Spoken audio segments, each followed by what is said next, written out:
According to a recent Pew report, 74% of black adults said that being black is either extremely important or very important to their identity. By comparison, 60% of Hispanics and 56% of Asian adults say that being Hispanic or Asian, respectively, is extremely important or very important to their identity. Only 15% of white adults see race as central to who they are. This confirmed earlier Pew polling from 2016 and 2017 that also showed that blacks were significantly more likely than other demographic groups to say that race was central to how they view themselves.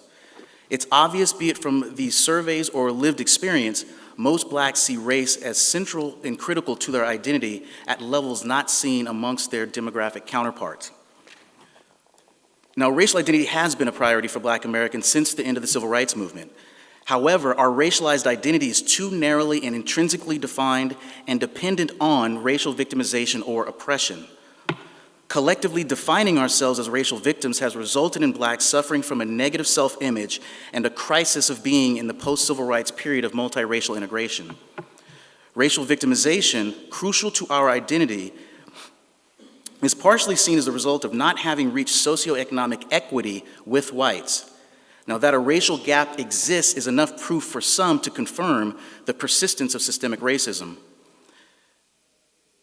But it's at the expense of other, more influential factors that would better explain these quality of life discrepancies.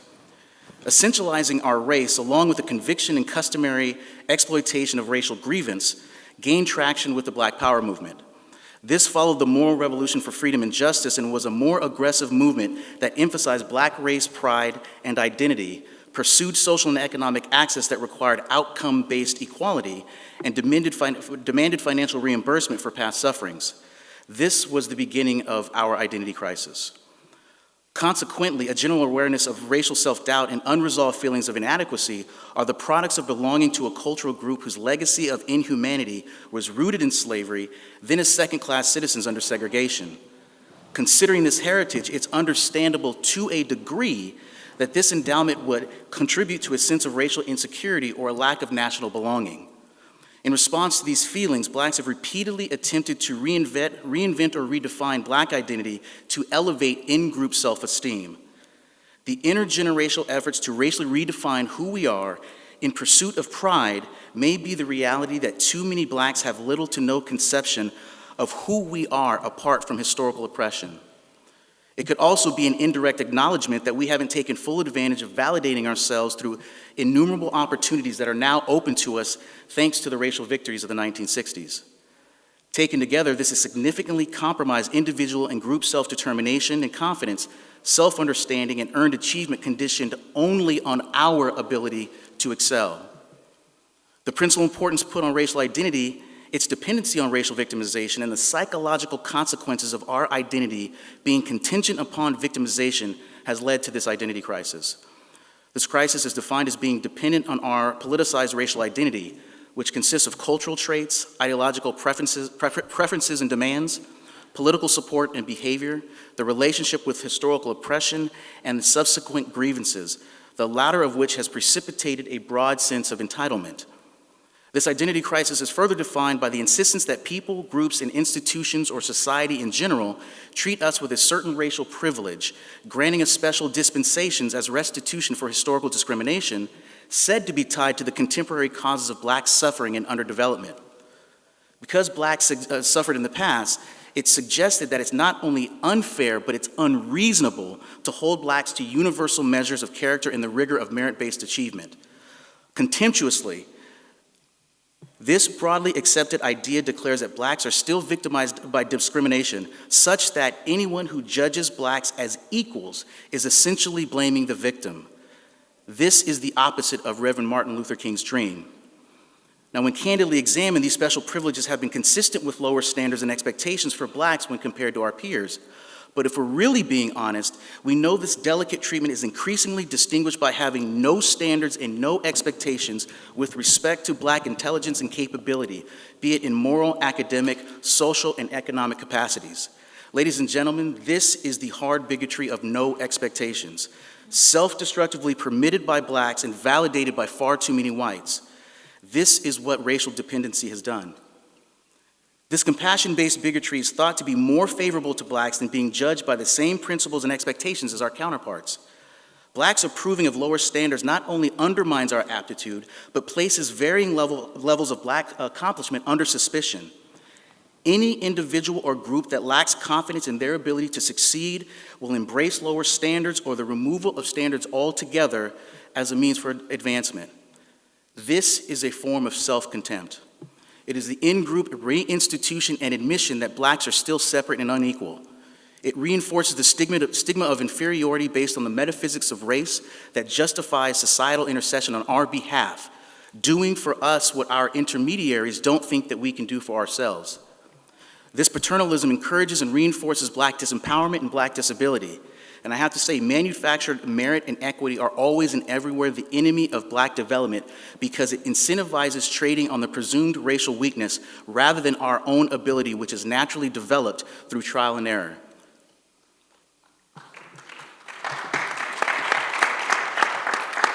This provision and expectation of special treatment is in part the result of too many blacks not having achieved a sense of national identity, belonging, and accomplishment in America on our own terms. The cultural elites in the race grievance industry have persuaded far too many blacks to reject a comprehensive commitment to full participation in America. This grievance elite has convinced blacks that America remains stuck in a pre-civil rights era, a country where we are still persecuted by white supremacists hell-bent on terrorizing black lives. Now, this couldn't be farther from the truth. Rejecting this narrative and welcoming national inclusivity would require surrendering what many blacks hold most dear, our hyper-racialized identity of historical persecution repeatedly used as leverage for socioeconomic provisions. We enjoy the advantages that come with living in America, but we remain reluctant in fulfilling the requirements of full integration that the civil rights movement began. Straddling the fence preserves the feelings of resentment, self-consciousness, and hostility. This part American, continually angry, and perpetually oppressed community-wide attitude severely constrains black development, autonomy, and frustrates the comprehensive realization of existential well-being. This crisis compromises our national welfare by preventing civic conciliation in society at large. It sacrifices our ability to determine our own fate as Americans by requiring racial solidarity and ideological conformity in combination with external mediation that sabotages our progress. It compels a collectivization at the expense of individual liberty. Celebrating one's racial identity isn't of itself a bad thing, but what is unproductive is the way we have chosen to define and accentuate our identity. We've tried to increase racial dignity at the expense of more important factors like our individuality, personal development, competition and achievement, critical thinking, and a host of other issues, all of which leads to a higher sense of contentment and are more reflective of a real sense of pride. These failed attempts at recreating ourselves through racial imagery have come at the expense of our national identity. Until the civil rights victories of the 1960s, blacks identified as Negroes. Though a more polite designation compared to other descriptions, such as being called colored or the N-word, Negro became too closely identified with the passivity of the nonviolent integrationist ethics of the civil rights movement. Negro was discarded particularly by those who were converted to the Black Power movement in favor of the label black, a racial self-redefinition and reclamation of a word that whites had disparaged. For the Black Power advocates, being black was now beautiful, full of pride and confidence, assertive rather than passive as it belligerently challenged what was said to be the remnants of institutional racism. Most importantly, being black now meant the rejection of integration in favor of a pluralistic separation resulting from the influence of black nationalism. Nurturing black cultural pride led to blacks to identify as Afro-American, a development that included celebrating Afrocentric cultural traits as an appreciation and sentimentalization of Africa. Eventually, this too was dropped in favor of African American, a hyphenated designation of one's membership in two different historical periods, two different geographies, and two different cultures. This too evolved into African American, no hyphen, a seemingly dignified, proper identity rather than a modified one. Now this term is increasingly being splintered into the acronym ADOS, A-D-O-S, African Descendant of Slaves, which is a strange nobility associated with oppression.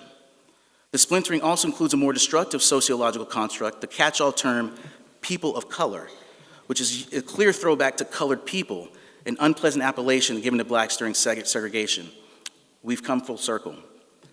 Shelby Steele said in his book, A Dream Deferred, the price paid is to suppress individuals with the mark of race just as certainly as segregation did, by relentlessly telling them that their racial identity is the most important thing about them, that it opens to them an opportunism in society that is not available to them as individuals. Black politics and identity since the 60s has been based on this hidden incentive to repress individuality so as to highlight the profitable collective identity. He goes on in his other book, Content of Our Character, doesn't race enhance individuality? I think it does, but only when individuality is nurtured and developed apart from race. The race holder feels inadequate or insecure and then seeks reassurance through race, when instead a sense of self arises from an individual achievement and self-realization. When self-esteem is established apart from race, then racial identity can only enhance it because it is no longer needed for any other purpose. The moral foundation of the civil rights movement was that it minimized race as a legitimate rationale for racial dehumanization. The morality of this position, minimizing race as a rationale for racial hierarchy, is now held in contempt. Thanks to identity politics, the opposite is now true. Race must be used as a social totem to determine who's essential and who isn't. The obsession with race has significantly contributed to increased racial discord, which has further distressed our national ties. Attempting to create and recreate ourselves and our racial image to improve our self-consciousness and recover self-respect both internally and externally has been unsuccessful. Because Black identity maintains a proposition of being never-ending victims of white supremacy and oppression, it's very hard to argue that improved self-esteem is attainable by self-defining oneself or one's group as permanently victimized. Trying to personify racialized distinctions that serve as a foundation for respectability or an emotional bomb used as consolation for terrible things that happened in the past discourages us from using the available resources and prospects to build our future in America as Americans as we see fit. A solution to our identity crisis is for Blacks to reject racial self-definition and define ourselves by our national identity. Rather than being Black Americans or African Americans or people of color or some other exaggerated construction of our racial identity, Blacks should define ourselves as American, full stop. The transcendence of our national identity surpasses the reductionism and assumed determinism of our race-based identity. Now, my parents were born and raised under segregation, so I know America hasn't always been kind to us. I've also experienced discrimination, which I see as a diminishing reflection of an America that no longer exists. Persistent emphasis on the negative prevents us from acknowledging the many good things the country has done and has attempted to do to atone for its injustices. It also prevents Blacks from celebrating the resiliency that has led to the religious, cultural, economic, and political success of Blacks as Americans in full view of the struggles that we have faced. In a phrase, we have overcome. Blacks should reject the separatist attitude that nourishes estrangement. We must embrace our national identity. We have a responsibility to adopt a sense of and rootedness in America because we are American. We should immediately accept an Americanism that will allow us to have confidence in our ability to achieve the fullness of human potential, not as exiles, but as citizens. Reverend King prophetically said in his last speech before he was killed that he had been to the mountaintop, that he had seen the promised land, and that we as a people would get to the promised land. King had faith in America and her potential. He had faith in Blacks as well. For some Blacks, establishing our national identity before our racial identity will be an act of faith. But as one pastor put it, faith isn't just about learning how to get to the promised land. Faith is learning how to live in the promised land. America is our home. She is not perfect, but she is good. Despite our country's internal contradictions, Blacks who live in America enjoy the highest quality of life than any other Blacks living in any other place in the world, and it's not even close. Therefore, we must dispense with recounting the sins of the past. People are getting tired of hearing it. No amount of anger, shame, or emotional manipulation of our fellow Americans can change history. Most white people will never feel the sense of shame or remorse that Blacks think is commensurate with the evils of the past. What happened, happened. But accepting our national identity shows that the tribulations of the past don't define who we are, nor does it determine our future. Our American identity is a response to our identity crisis and is a practical approach to overcoming the countless limitations and frustrations inherent in prioritizing racial uplift. Embracing the superiority of our national identity works against the constricted, coercive racialism and divisiveness of Black Lives Matter and the deception of the 1619 Project. It frustrates the fractionalized limitations of identity politics. It diminishes the internal feelings of victimization, anger, and manipulation that underlie the impetus for reparations. Deliberately accepting our national identity will enhance our quality of life, and I truly believe that. National pride in who we are can produce a life less consumed with racial paranoia and feelings of discrimination, anger, bitterness, and self-doubt. By accepting our national identity above our racial identity, Blacks will send a clear message that we see and believe ourselves to be equally American. As equals, Blacks will demand to be treated and judged by identical standards expected of others. While in direct competition with our peers, we will demonstrate that we are able to meet and exceed these standards. We will irrevocably establish our equality based on our self-determination and realization rather than the fabricated parity and false sense of accomplishment established by the benevolent chauvinism of those who patronizingly intervene on our behalf. The courage to flourish should affirm for some and reaffirm for others, an appreciation for how far Blacks have come in such a short period of time. It couldn't have happened anywhere else. Courage, determination, and national pride should be the foundation upon which we take advantage of today's prospects to establish exactly who we are, Americans. Thank you.